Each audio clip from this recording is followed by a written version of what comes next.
గురుగారు, ఇటీవల కాలంలో కంటికి సంబంధించిన సమస్యలతో అనేక మంది ఇబ్బందులు పడుతున్నారు. అయితే వాతావరణ కాలుష్యం వల్ల కూడా ఇలా వస్తూ ఉంటాయి. అయితే నేత్ర వ్యాధులకు సంబంధించి మన వేద విజ్ఞానం ఏం చెప్తుంది? కన్నులు మూసుకోండి అని చెప్తుంది. అలాగే కన్నులు మూసుకుంటే కోరుకున్నది చూడగలుగుతాం. కన్నులు తెరిచి ఉంటే కనిపించేది మాత్రమే చూడగలుగుతాం. తెరిచి ఉన్న కన్నులు ఏ గదిలో మనం కూర్చొని చుట్టూ చూస్తూ ఉన్నామో ఆ గది గోడలు దాటి వెళ్ళలేవు. ఈ తెర మాత్రమే చూడగలుగుతాయి. తెర వెనక, ఇంకా ఆ లోపల, ఇంకా చుట్టుపక్కల. కన్నులు మూసుకుంటే మరుక్షణం మీరు తిరుమలకి వెళ్ళగలుగుతారు, పద్మావతి దేవిని చూడగలుగుతారు, శ్రీహపత్ర చూడగలుగుతారు, శ్రీశైలం వెళ్ళగలుగుతారు, శివ ఆరాధన చేయగలుగుతారు, ఏమైనా చేయగలుగుతారు కన్నులు మూసుకుంటే. వేదం చెప్పే జ్ఞానం ఏమిటి అంటే, కన్నులకు సంబంధించిన బెరి అనే వ్యాధి, రెటీనాకు సంబంధించిన వ్యాధి, ఇలాంటి చాలా వస్తూ ఉన్నాయి ఈనాటి కాలంలో. ఏదో టొమాటోలు తీసుకోండి, క్యారెట్ తీసుకోండి, పాలకూర రసం స్వీకరించండి, ఆకుకూరలు బాగా తీసుకోండి, విటమిన్ డి ఆహారంగా స్వీకరించండి, విటమిన్ ఈ వలన కంటి వ్యాధులు నయమవుతాయి, ఇలా చెబుతూ ఉంటారు. నిజానికి కంటికి సంబంధించిన వ్యాధులన్నీ కూడా విశుద్ధ చక్రంతో ముడిపడి ఉంటాయి. విశుద్ధ చక్రము, ఆజ్ఞా చక్రము, ఈ రెండింటితో ముడిపడి ఉంటాయి.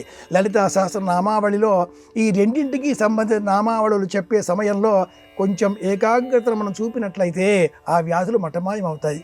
అయితే ప్రశ్న వేద విజ్ఞానానికి సంబంధించినది. వేదంలో ఆరణ్యకంలో తైత్తిరీయ ప్రపాఠకం యజురారణ్యకం ప్రథమ ప్రశ్నలో ఒక అనువాకం ఉంది. అక్షదుఃఖోత్థితస్యైవ విప్రసన్నే కనీనికే ఆంకే చాద్గణం నాస్తి రుభూణాం తన్నిబోధత శుక్లవాసా రుద్రగణః గ్రీష్మేణ వర్తతే సహ నిజహన్ పృథివీగుం సర్వాం జ్యోతిషా ప్రతిక్షేణ సహ. ఈ అనువాకం వినాలి. లేదా ఈ శ్రద్ధ గల ఎవరైతే వేదం తెలిసిన జిజ్ఞాసువులు పండితులు ఉంటారో వారి చేత ఈ అరుణ ప్రపాఠకాన్ని ఇంటిలో పారాయణంగా ఏర్పాటు చేయించినట్లయితే, విన్నట్లయితే కంటికి సంబంధించిన వ్యాధులు నయమవుతాయి.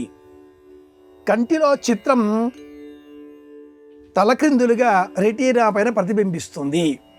ఈ విషయాన్ని కూడా సూక్ష్మంగా గ్రహించిన వేద విజ్ఞానం ప్రకృతికాంత కందులలో ఉన్న ఆ ధూమ శకలాలను అన్నింటినీ కూడా తొలగించుకునే విధంగా కన్నీరు కారుస్తున్నదా ఏమా అన్నట్టుగా వర్షాలు కురిపిస్తున్నది అనే అర్థంలో ఈ అనువాకం ఉంటే, మన కంటిలో పడిన దుమ్ము, ధూళి, వాతావరణ కాలుష్యంగా ఏర్పడిన అనేక పొలుసులు ఇవన్నీ కూడా కంటిలో నీరు కార్చినట్లయితే తొలగిపోతాయి.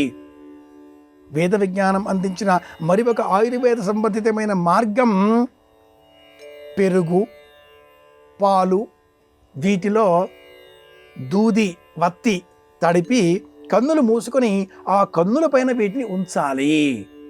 2 నిమిషాలు ఉంచినా చాలు, కంటి దృష్టి మెరుగవుతుంది.